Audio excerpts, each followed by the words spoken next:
하겠습니다. 요한복음 20장 1절에서 10절까지 합독하겠습니다.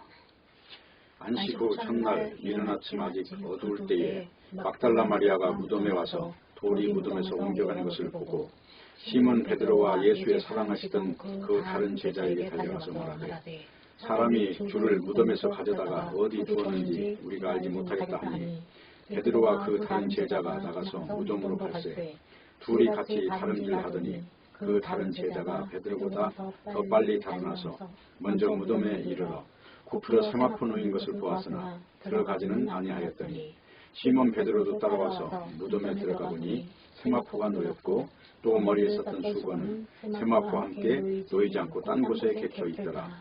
그때서야 무덤에 먼저 왔던 그 다른 제자도 들어가 보고 있더라. 저희는 성경에 그가 죽은 자 가운데서 다시 살아나야 하리라 하신 말씀을 아직 알지 못하더라. 이에 두 제자가 자기 집으로 돌아가니라. 아멘. 기도하겠습니다.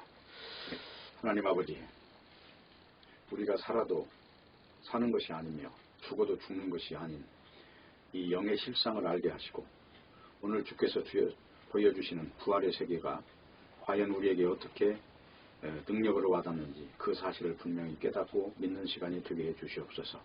예수님의 이름으로 기도합니다. 아멘.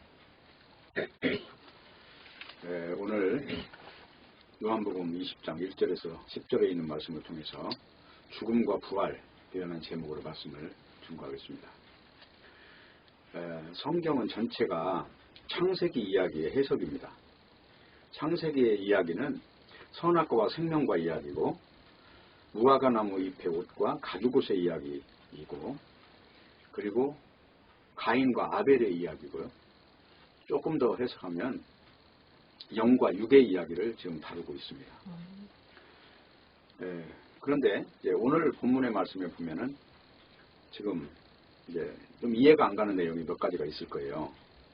우선 왜 지금 제자들이 예수님께서 다시 살아나야 하리라 이것을 알지 못하고 있는가 하는 거예요. 물론 성경에서는 수없이 예수님이 다시 살아난다고 말씀하셨어요. 그런데 이게 어떤 머릿속을 스쳐가는 하나의 풍경이 되어버렸고 실제로 이 말씀이 그 제자들의 삶에서 원동력으로 나타나지 않고 있는 상황이 지금 발생을 하고 있습니다. 그 내용을 보면 예수님이 부활을 하셔서 제자들이 부활을 목격했음에도 불구하고 그렇게 대단히 화들짝 놀란 것도 아니고 그저 평범하게 일상으로 돌아간다는 거예요. 베드로 같은 경우는 고기 잡으러 갑니다. 부활을 목격했으면 뭔가 삶이 달라졌을 텐데 왜 이런 현상이 일어나느냐 하는 거예요. 우리 같으면 어때요? 죽은 사람이 부활했다 그러면 이걸로 최종적인 결론이 내려졌겠지 라고 추측하기 쉬운데 성경은 그게 아니라는 거예요. 성경은 인간 자체에서 나오는 거 어떤 것도 변화로 보지를 않아요. 성령이 온 것만 변화로 보는 겁니다. 그럼 성령이 왔다는 얘기는 이제 뭔가 보는 시각이 달라졌다는 얘기예요. 우물 안에 있던 존재가 우물 밖으로 나왔고 그리고 내 입장에서 보던 것이 이제는 다른 시각이 열려서 다른 눈으로 보게 됐다는 것이고 그러니까 성령 받았다는 얘기는 성경에서 말씀하실 때 너희가 내가 말의 지혜로 하지 아니하고 성령의 나타나심으로 지금 말을 한다는 것은 고린도전서에 있는 이야기잖아요. 3장 4장 쭉 읽어보면 그런 이야기 나와요. 내가 너희들에게 십자가를 말해도 너희가 성령의 역사가 없으면 그 십자가 자체가 너희들한테 능력이 안 된다는 이야기를 하는 거예요. 그렇기 때문에 이제 오늘 중요한 내용의 줄거리는 이 세계에서 부활절마다 다루는 이야기고 맨날 예수님이 살아나셨다는 이 이야기를 해요. 그런데 문제는 예수님이 살아났다는 이것이 이제 제자들에게 그것이 믿어졌을 때 어떤 현상이 있느냐 이게 이제 중요한 거거든요. 그러니까 우리는 어떤 역사적 사실을 인정하려고 지금 이걸 읽는 게 아니에요. 내가 과연 부활한 사람이냐 아니냐 하는 것을 증거를 해야 되는 입장에 서 있는 거예요. 어쨌든 오늘 중요한 이야기는요. 오늘 내용을 보면 이제 예수님이 이제 죽음에서 부활한 이야기를 지금 다루고 있는데 오늘 지금 이 날짜가 지금 안식 후 첫날이에요. 금요일날 십자가에 죽으시고 그리고 안식일 날이 토요일이에요. 토요일 지나고 지금 일요일, 주일 아침에 지금 2일이란 말이에요. 여인들이 무덤에 온 이유가 뭐냐면은 원래 유대법에 의하면 사람이 죽으면은 향품과 유향을 예수님의 시체에 발라야 돼요. 근데 지금 금요일 날 해질 무렵에 돌아가셨기 때문에 이제 안식일에 접어들면 이걸 할 수가 없는 거예요. 그래서 향품과 향유를 바를 수가 없었기 때문에 이제 안식일에 그 일을 하면 결국은 안식일을 어기는 문제가 돼요. 그러니까 심각한 사회적 문제가 되기 때문에 그냥 시체를 둔 자리를 확인하고 이제 집으로 돌아간 거예요. 그리고 안식일이 지나고 난 다음 날 이제 무덤에 간 겁니다. 지금 그 내용을 다루고 있어요. 그렇게 해서 이제 다루고 있는 내용은 3일째 되는 날 이제 부활했다고 하는 것을 지금 증거를 하고 있는 것입니다. 그러면 이 3일이라는 말은 성경에 많이 나와 있죠. 아브라함이 이삭을 드릴 때도 3일 길을 걸어간 것이고 또 요나가 물고기 뱃속에서 살아나온 것도 3일이라고 하는 그 날짜에 맞게 살아나온 거예요. 그럼 3일이라고 하는 그게 뭔가 의미가 있을 거 아니에요. 그 3일이라는 말은 한마디로 이제 창조라고 하는 것들에 대한 그 출발점이에요. 자, 여기 이제 창세기를 한번 보세요. 창세기 1장을 보시면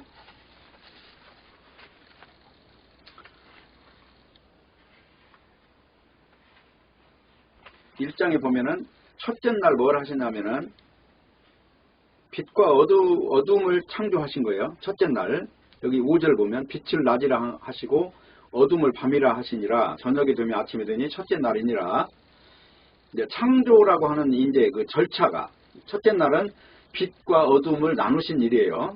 둘째 날은 궁창 위의 물과 궁창 아래의 물로 나누셨어요. 그러니까 이 천지 만물의 생명이라고 하는 것은 반드시 빛과 어둠이라고 하는 것을 두 가지로 구분을 한다는 것이고 이게 어둠에 속한 생명인지 빛에 속한 생명인지 그리고 궁창 위의 물과 궁창 아래의 물은 궁창 위의 물은 하늘에 속한 물이고 궁창 아래의 물은 땅에 속한 물입니다. 그러니까 성경에서는 땅이라고 하는 것은 다시 말해 에덴 동산에 바뀌기 때문에 저주의 상징이에요. 그리고 하늘은 에덴 동산 안쪽에서 보는 시각이란 말이죠. 그리고 나서 셋째 날 9절이에요. 하나님이 천하의 물이 한 곳으로 모이고 묻이 드러나심에 하나님이 묻을 땅이라 하고 모인 물을 바다라 하시니 하나님 보시기에 좋았더라. 하나님이 거기서부터 이제 뭐냐면 풀과 씨 맺는 채소와 종류대로 씨 가진 열매 맺는 것들이 다 그 과목을 따라서 그 씨를 맺고 열매를 맺는 날짜가 바로 3일째예요. 그러면 3일째는 이제 핵심이 뭐예요? 여기서 이제 생명이 작동하는 그 순간이란 말이에요. 그러니까 성경에서 이 3일이라고 하는 날짜를 창세기에서 보는 그 날짜에 견주어서 쓰는 거거든요. 그러니까 요한복음에도 보면 이튿날, 첫째 날, 이튿날, 셋째 날 이 말을 계속 반복을 하잖아요. 요한복음에. 성경에서는 창세기 언어를 가지고 와서 그대로 쓰는 거예요. 그러면 지금 오늘 이 셋째 날, 지금 이게 3일째 되는 날 부활하셨다는 것은 지금 창세기에 있는 셋째 날을 가지고 이 안경을 끼고 지금 오늘 말씀을 봐야 된다는 것입니다.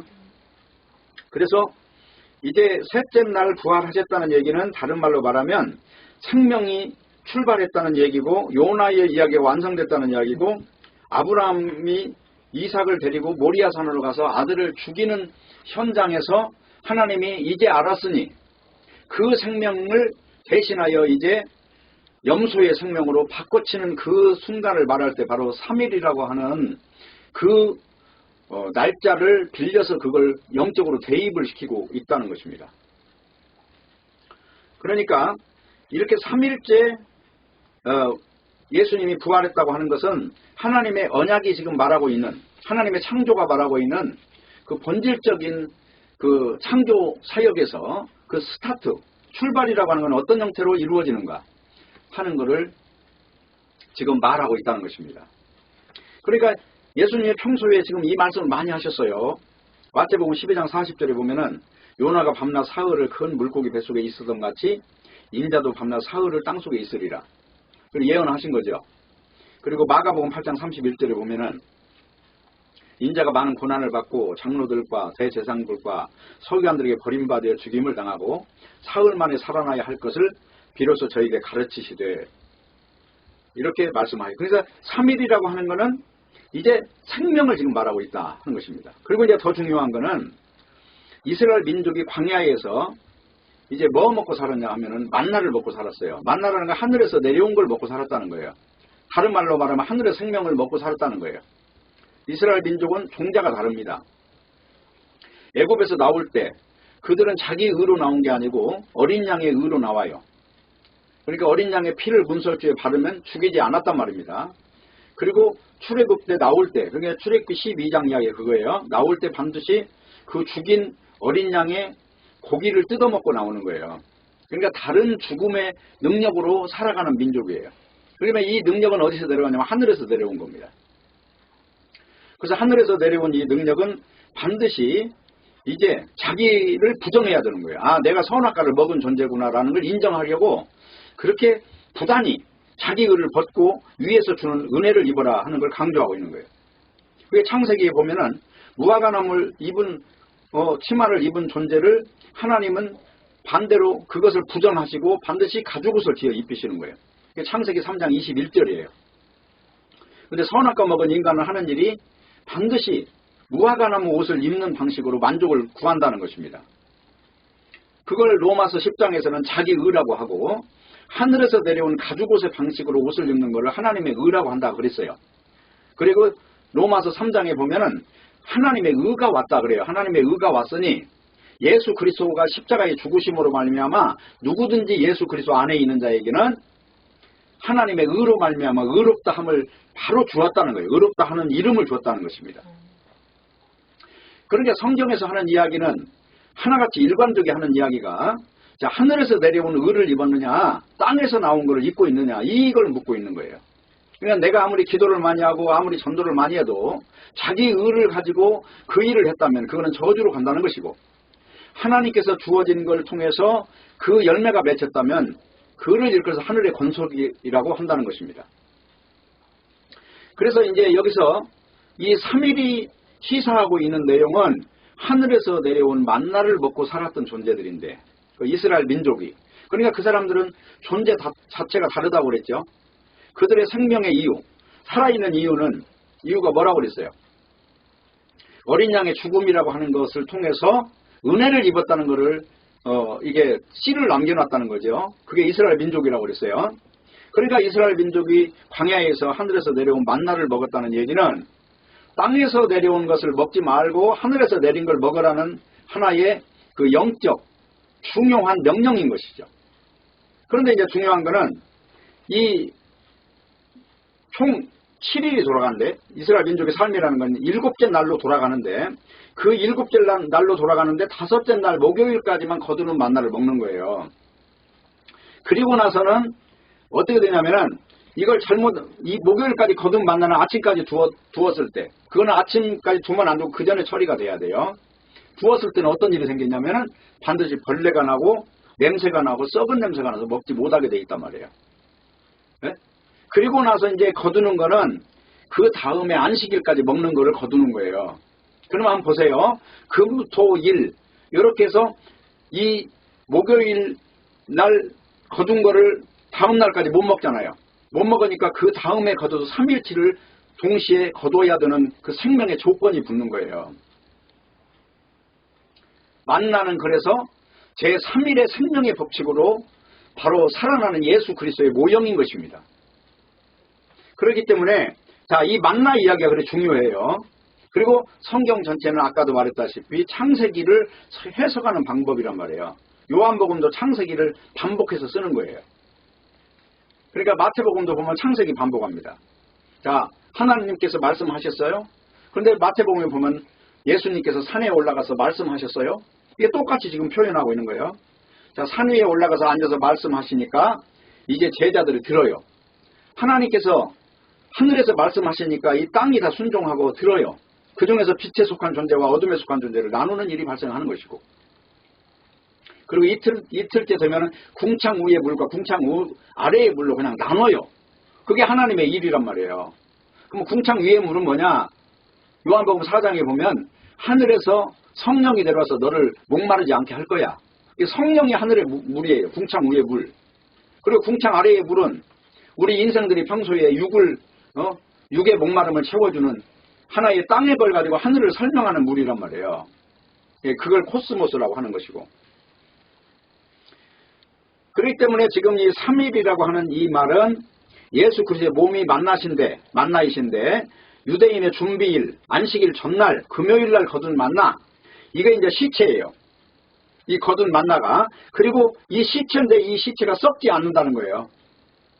만나가 똑같은 방식으로 썩지 않고 그 다음날까지 먹었으니까. 그래서 시체인데도 이 시체가 썩지도 않고 벌레도 안 생기고, 그건 하나님께서 하나님의 언약을 성취하는 하나의 중요한 그 기준점으로 지금 만드시는 진리의 척도기 때문에 여기에 문제가 발생하면 성경 전체를 부정하게 되는 거예요.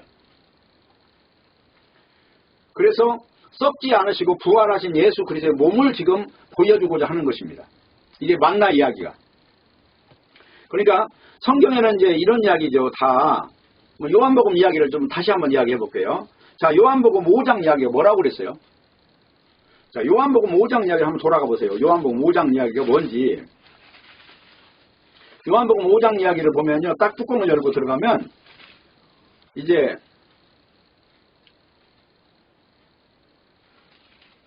베데스다 연못가에 38년 된 이제 중풍병자가 있는 거예요. 근데 이 38년 된 중풍병자는 이 사람들은 이스라엘 민족이 애굽에 나와가지고 하나님을 대적하고 38년 동안 하나님이 그 자리에 묶어놨다고 그랬잖아요. 그리고 육신들이 다 죽고 난 뒤에 이 대적한 자가 하나도 남김없이 다 죽고 난 뒤에 가나안 땅으로 들어가요. 그게 38년이 걸렸어요. 지금 그 내용 보여주는 거예요. 요 존재들이 자 나서야 돼요. 근데 났는데 인간의 방법으로, 그러니까 전설의 방법으로 자기를 누가 넣어주면 살아날 것이다 이렇게 기다린 거예요.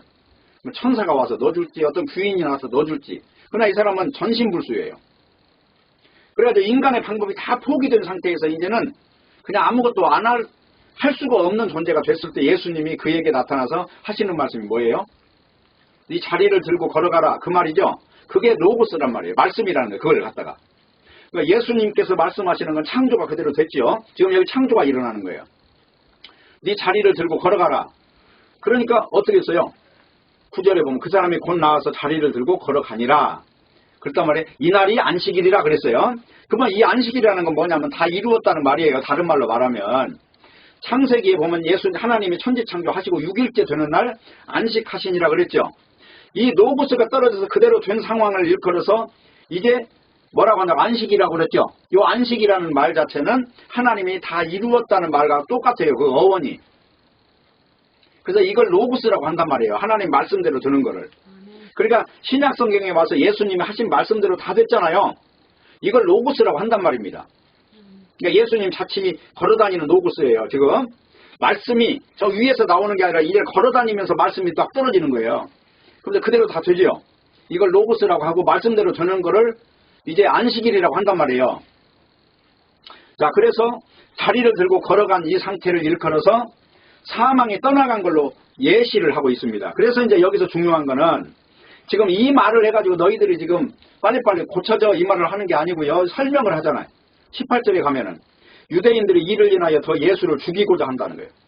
왜 그러냐 그러면 안식일을 범할 뿐만 아니라 자기를 하나님을 친아버지라고 했다는 그 이유로. 그러니까 예수님은 지금 안식을 목적으로 해서 일을 했는데 유대인들은 법에 묶인 존재들은 안식일이라는 날짜를 어기는 것을 안식일을 범하는 걸로 이게 오류를 범하고 있는 거예요.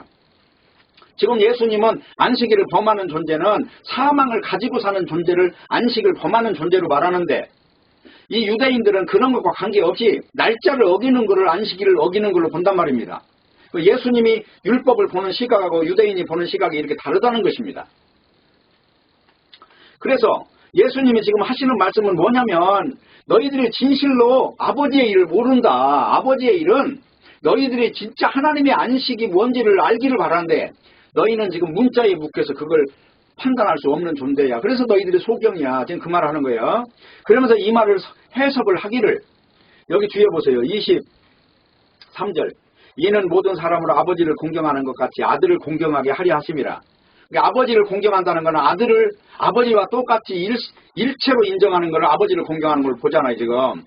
근데 이 육체로 나타난 존재를 보면서 아버지로 인정할 수가 없는 거예요. 그에게서 아무리 진리가 쏟아져 나온다 해도 꿈에도 꿀 수가 없는 거예요. 그리고 더 중요한 이야기를 한번 보세요. 24절 내가 진실로 진실로 너에게 이르노니 내 말을 듣고 또 나 보내신 이를 믿는 자는 영생을 얻었고 심판에 이르지 아니하나니 사망에서 생명으로 옮겼느니라. 내 말을 듣고 나 보내시는 이를 믿는 자. 그러니까 내 말을 들은 자는 지금 여기서 38년 된 전신불수자가 예수님 말씀을 들었죠. 듣고 어떻게 됐어요? 일어나 걸어갔죠. 요 걸어간 이것이 바로 하나님의 뜻이에요. 그래서 어떻게 됐냐? 25절. 진실로 진실로 너에게 이르노니 죽은 자들이 하나님의 아들의 음성을 들을 때가 오나니 이때라. 그리고 듣는 자는 살아나리라. 지금 이 듣는 자가 로고스가 쏟아질 때 이게 은혜를 입은 자는 그 말씀의 빛이 떨어져서 그 사람의 껍질이 깨지는 거예요. 살아나는 거예요. 바로 선악과를 먹고 이게 껍질이 쌓여버린 존재, 죽음이라는 게 쌓여버린 존재가 예수님의 말씀을 들으면 이게 깨어져 버리는 거예요. 그러면서 하나님이 원하는 그러한 존재로 생명을 얻는 것입니다. 바로 그 이야기를 지금 하는 거예요. 그러면 이게 5장 이야기가 이렇게 됐다는 건 분명히 인정하겠죠. 그래서 5장 이야기는 딴 이야기가 아니에요. 29절 보세요. 선한 일을 행한 자는 생명부활로, 악한 일을 행한 자는 심판부활로 나오리라 그랬어요. 그러면 여기서 선한 일과 악한 일은 뭐냐면, 선한 일은 인자된 이걸로 인해서 한마디로 그 가편에 서는 자를 말하는 거. 예수님의 인자되심으로 인해서 여기서 이 땅에 육체를 입고 와서 그 표적을 보면서 믿는 존재들을 선한 일이라고 그러고, 여기서 악한 일을 이런 존재는 유대인들처럼 율법이라고 하는 것을 가지고 다른 쪽으로 생명이 없는 쪽으로 집행하는 것을 바로 악한 일로 하는 이렇게 지정한다는 거예요. 이게 심판이라고 하는 것이 있다. 그래서 아무리 죽어도 죽지 않고 우리가 자살에 죽는다고 해도 우리 몸이 죽지 않는다는 것만 알면 돼요. 다시 살아난다는 사실이에요. 그러면 자 5장은 이런 내용입니다. 그러면 6장은 또 뭐냐? 자, 한 장 더 넘겨봐요. 6장에 보면 여기 5절 보세요. 예수께서 눈을 들어 큰 무리가 자기에게 오는 것을 보시고 빌립에게 이르되 우리가 어디서 떡을 사서 이 사람들을 먹게 하겠느냐 물어봤어요. 그러니까 빌립이 지금 어떻게 하는가 이걸 시험코자 하심이라. 6절에 보면 빌립을 시험코자 하심이라. 그러니까 이걸 몰라서가 아니에요. 빌립이 지금 이 문제를 어떻게 바라보고 있는가. 그러니까 빌립이 뭐라냐면 조금씩 받게 할지라도 200데나리온 돈이 들어갑니다. 200데나리온이라고 하는 거는 큰 돈이에요. 이 돈 가지고 계산을 딱 하는 거예요. 그러니까 예수님이 어린아이 하나가 보리떡 5개와 물고기 2마리가 있는 이걸 가지고 나눠주기 시작하는데 여기 5,000명이 먹었다. 그리고 12광주리가 남았다. 여기 12광주리가 남았다는 얘기는 12제자의 증거가 현재 이제 남을 것이다. 이걸 예시하는 거예요, 지금. 자, 그러면 이 존재들이 지금 오병이어 기적이에요. 자, 그러니까 이 일이 일어난 뒤에 어떤 일이 생겼냐. 여기 보니까 예수님이 이제 이건 대단하다 그래가지고 14절에 보세요. 그 사람들이 예수 행하신 이 표적을 보고 말하되 이는 참으로 세상에 오실 그 선지자라. 그러므로 예수께서 저희가 와서 자기를 억지로 임금 삼으려는 줄 아시고 다시 도망갔어요. 이거 산으로 들어가셨어요. 자, 그러면 보세요. 저기서 이 표적을 행한 이유가 뭐냐. 그러면 해석이 또 뒤에 나온단 말이에요. 여기 26절. 예수께서 대답하여 가라사대 내가 진실로 진실로 너희에게 이르노니 너희가 나를 찾는 것은 표적을 본 까닭이요 떡을 먹고 본 까닭이 아니요 떡을 먹고 배부른 까닭이다. 너희가 육신을 채우려고 나를 따라온다. 표적을 보는 이유는 뭐냐면 이분이 메시아인가 아닌가, 하나님께서 가죽옷을 지어 입히시니라 하는 그 당사자로 오신 분인가 아닌가, 이 문제를 봐야 되는데 이들은 뭘 봤다고요?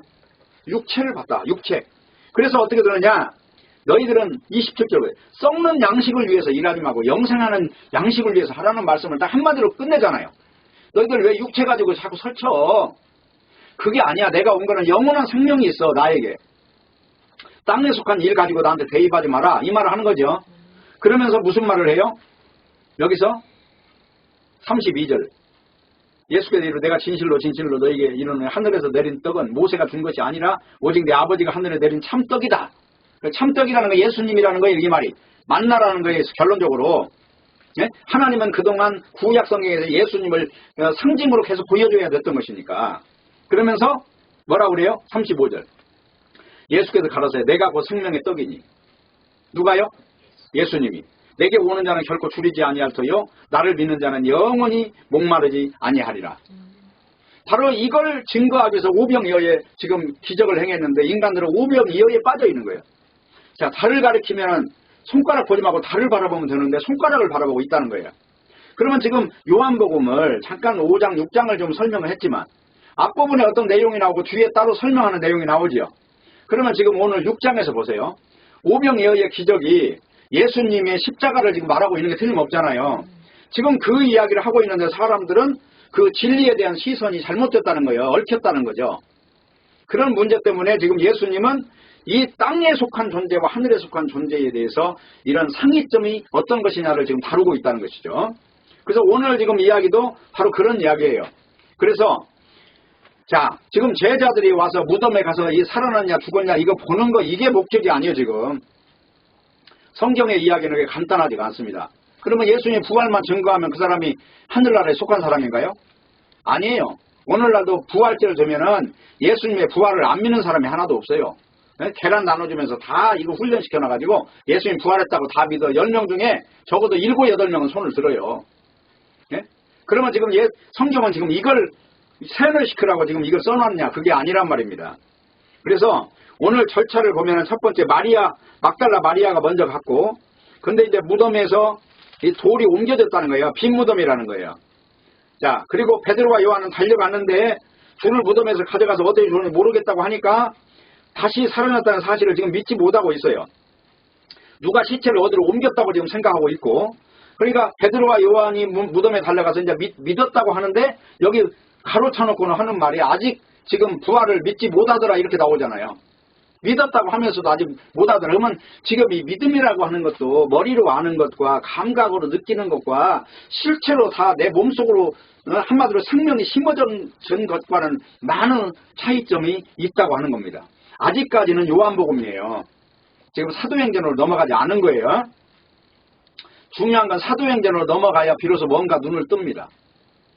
자, 아직까지 뭔가 안개가 갇혀 있다고 보시면 돼요. 그래서 이제 들어가 보니까 이스라엘의 무덤은 이렇게 바위에 굴을 파서 시신을 세마포에 싸서 눕혀놓는 거예요. 그리고 출입구를 이렇게 돌로 막아버리는 거예요. 그게 이제 이스라엘의 장례법이에요. 근데 무덤이 열리면 썩는 냄새가 나겠죠. 근데 문제는 그 무덤에 들어가는데 그런 현상이 없고, 여기 보니까 시체를 쌌던 이 세마포가 놓여있고 머리를 쌌던 수건은 따로 객혀있더라 이렇게 나와있어요. 객혀있다는 말은 이렇게 접어놨더라 이 말이 아니에요. 객혀있다는 얘기는 젖혀져 있더라 그 말이에요. 자, 이불을 우리가 잠을 자고 나와서 그대로 몸만 빠져나올 때 그 모습을 객혀있다고 하는 겁니다. 그냥 이렇게 젖혀져 있더라. 그래서 허물 벗듯이. 지금 여기서 중요한 건 예수님이 세마포라고 하는 건 율법이에요. 원래 성경적으로 말하면 성막을 질 때 세마포로 그걸 다 이렇게 겉을 두르기 때문에 그걸 율법의 상징으로 보는 거예요. 그러니까 죽었을 때 세마포로 싸놓은 이거를 벗고 나왔다는 얘기는 모든 율법과 조항과 인간을 육체로 두고 정죄하고 있는 모든 사슬이 풀려졌다고 보는 겁니다. 그래서 그 형태로 그대로 놔두고 마치 허물 벗듯이, 뱀이 허물 벗듯이 그렇게 그냥 빠져나온 이 상태를 지금 객혀 있더라 이런 말로 표현한 거예요. 그래서 세마포라는 건 아까 다시 말하지만 성막을 두르고 있는 하나의 막이에요. 그래서 그거는 어디까지나 예수님을 보여주는 그림자에 불과했기 때문에 십자가와 부활 사건은 이게 율법과 그 당시 이스라엘 민족에 내렸던 규례들에서까지 다 빠져나온 이 상황이 주는 거예요. 그러니까 어떤 법이라고 하는 것까지도 다 벗어놓고 나오는 것을 이게 죄사함이라고 하는 겁니다. 성경에서 죄가 없다 그 말은 원래 정죄하는 조항을 삭제했을 때 없어진 거거든요. 다시 말하면 이거를 공소권이 없다고 하는 거예요. 공소권이라는 거는 이 죄인을 죽여야 되는데 죽어버렸어 죄인이. 그래서 공소권이 날아가 버린 거예요. 죄인을 벌을 내릴 수 있는 기준이 없어진 것을 말하고 있다고 하는 것입니다. 그래서 이제 오늘 이제 하나 우리가 읽어야 요한복음 다시 이제 20장으로 가보세요. 20장에 다시 가서 8절 10절을 한번 다시 보겠습니다.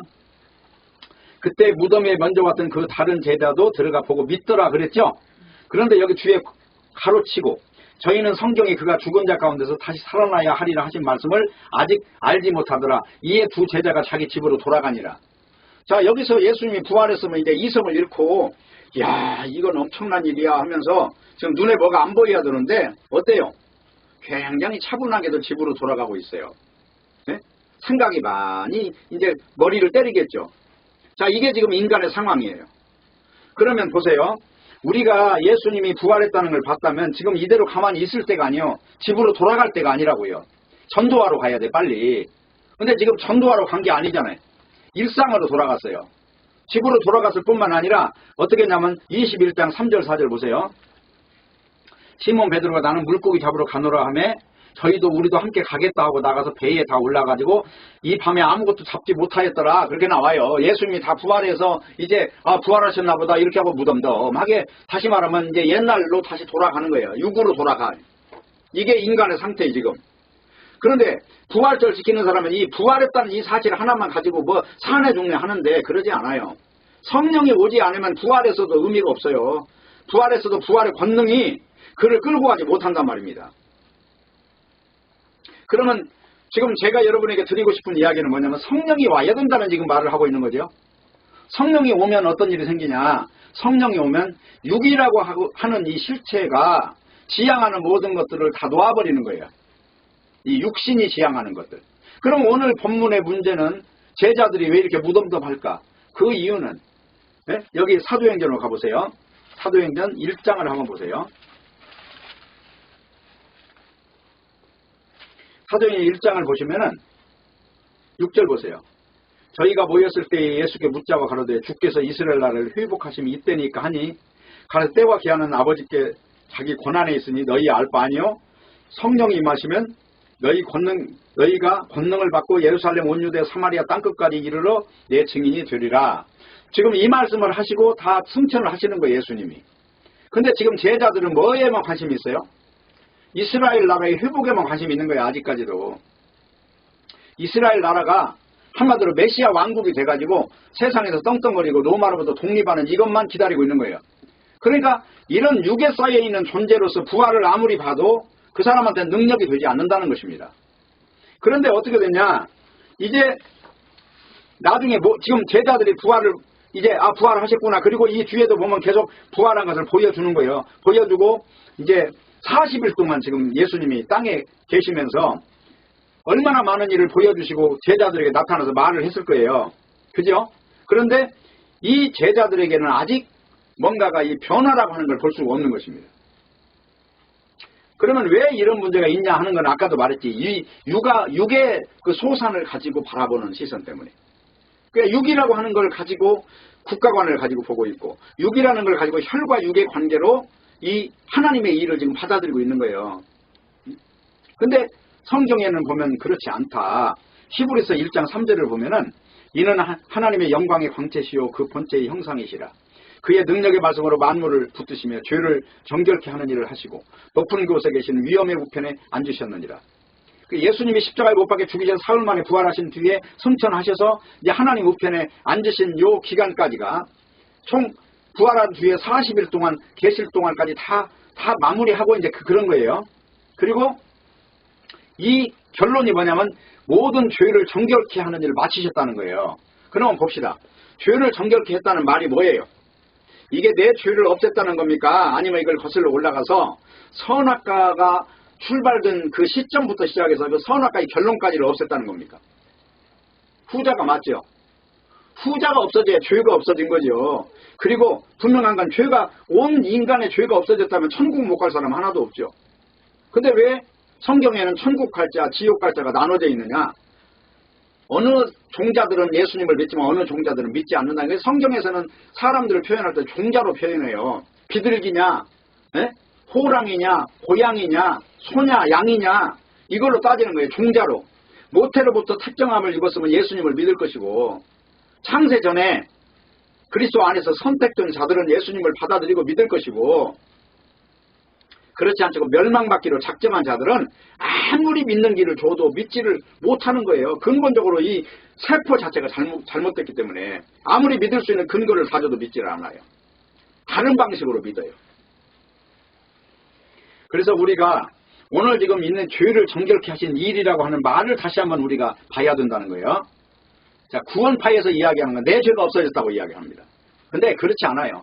예수님이 선악과 죄를 없앴다고 하는 거예요. 그래서 의의 나라를 세웠다는 거예요. 네? 그러면 그 의의 나라에 맞는 백성이 있을 거고 어떤 자는 아닌 자가 있을 거 아니에요.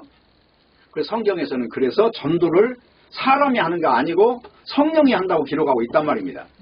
그래서 사도행전 1장 8절이 성령이 임하시면 너희가 권능을 받고 증인되리라 그랬죠. 언제 내가 증인되면 성령이 오리라 그랬습니까? 말이 바뀌었죠. 성령이 오면 증인이 된다고 그랬죠. 그 증인 된다는 것도 다른 증인이 아니에요. 성경책 공부하는 증인이 아니라 죽음에서 벗어난 존재로 진리로 이렇게 인도한다는 것이죠. 왜냐하면 예수님이 선악과 자체를 없앴어요. 그러니까 사탄의 머리가 깨졌다는 얘기는 사탄이 죽었다는 얘기가 맞잖아요. 자, 창세기로 다시 가보세요. 창세기 3장 15절이에요. 내가 너로 여자와 원수가 되게 하고, 여기서 여자라는 건 뭐냐면 예수님과 연결된 사람을 여자라고 그래요. 교회라고 그래요. 교회. 그리고 여자, 이 말은 교회고, 여자의 후손이라는 건 예수님은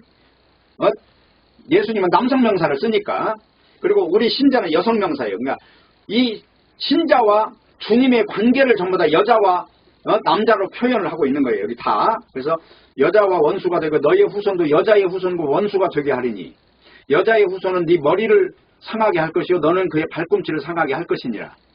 발꿈치는 십자가에 죽는다는 예수님이. 그러나 부활하시니까 머리가 깨진 게 아니고 뱀은 머리가 깨진다. 그 말은 예수님이 부활하셔서 선악과를 준 마귀 자체를 죽이고 마귀의 세계를 아예 무력화시키고 그 죄의 세계를 의의 세계로 바꿔버렸기 때문에 마귀의 세계가 힘을 상실한 걸 지금 말하고 있는 것입니다. 그런데 십자가에 죽었다 부활했다는 것은 마귀를 이긴 일이고 죽음을 이긴 일이죠. 그러니까 이게 근원 자체가 마른 거예요. 우리 죄가 사해졌다는 것은 죄라고 하는 건 온 세상이 펄펄한데 내일만 없으니까 이걸 지금 이야기하는 게 아니란 말이에요. 근본적으로 하나님이 다루고 있는 건 생명과 선악과니까. 제 말 알겠습니까? 그렇기 때문에 이 의롭다 하는 이 말은 로마 3장 23절에 보면 모든 사람의 죄를 범하였음에 하나님의 영광에 이르지 못하더니 그리스도 예수 안에 있는 구속으로 말미암아 하나님의 의뢰로 값없이 의롭다 하심을 얻은 자 되었느니라. 이 말도 의의 나라에 들어갔다는 이야기를 하는 거지. 인간 자체를 가지고 한 명 한 명을 너는 어떤 사람 이걸 쪽집게로 다루는 식으로 다루는 게 아니라 두 가지 길을 말한다니까. 여기서 의의 나라와 죄의 나라를 이야기하고 있단 말이에요. 그러니까 이걸 분명히 해야 돼요. 이걸 잘못하면 이게 진리가 아닌데도 진리로 착각하는 오류가 생긴다고요. 그래서 이제 누가복음의 24장에 보면은 산자를 죽은 자 가운데 찾느냐 그랬어요. 그러니까 제자들이 믿지 않고 목격한 자도 기이 여기며 집으로 돌아갔는데, 그래서 24장 13절 누가복음 24장 보세요. 누가복음 24장.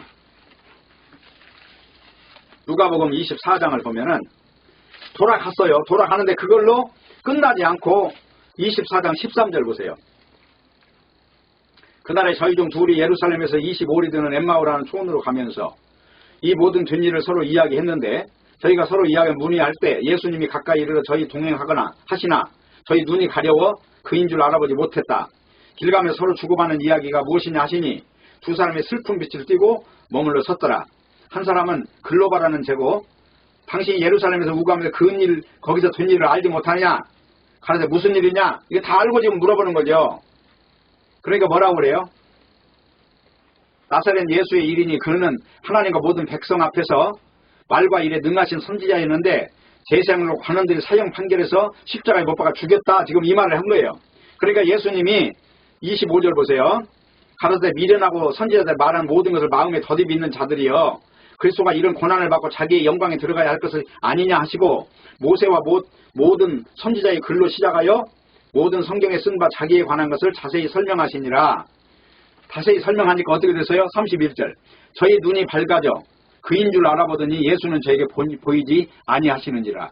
그래서 마음이 뜨겁지 아니하냐 하면서 이렇게 사람이 부활에 대한 시각, 믿음에 대한 어떤 변천사가 지금 설명이 되고 있는 거예요.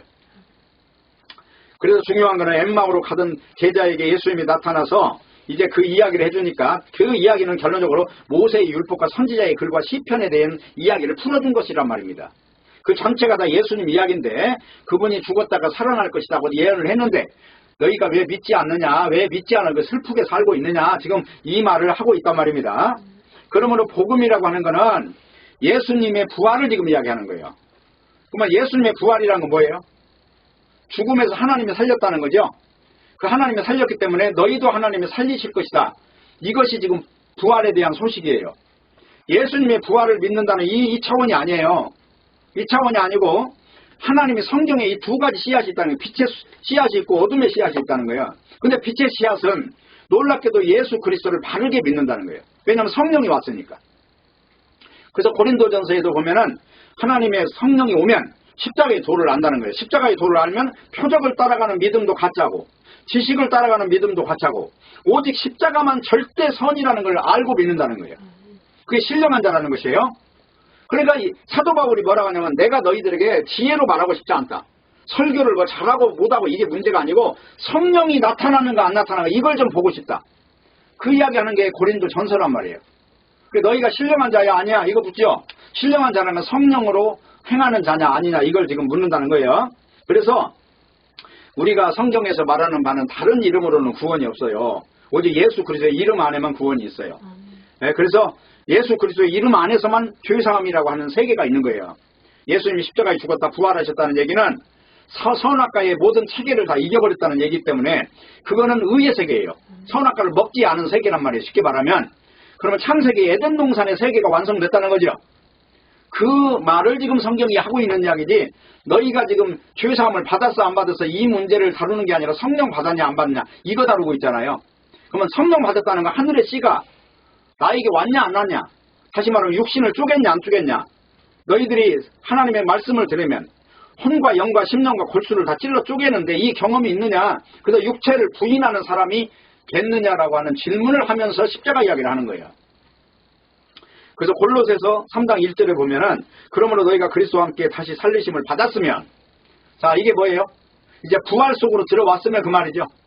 자 지금 너희들이 믿음으로 지금 예수 그리스도가 십자가에 죽었다 부활하신 거 너희들이 분명히 증거를 들었지.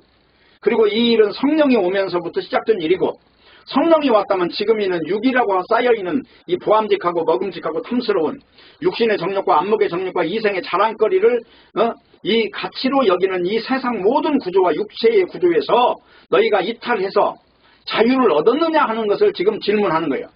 이 선악과의 세계라는 건 육체로 만들어진 세계니까.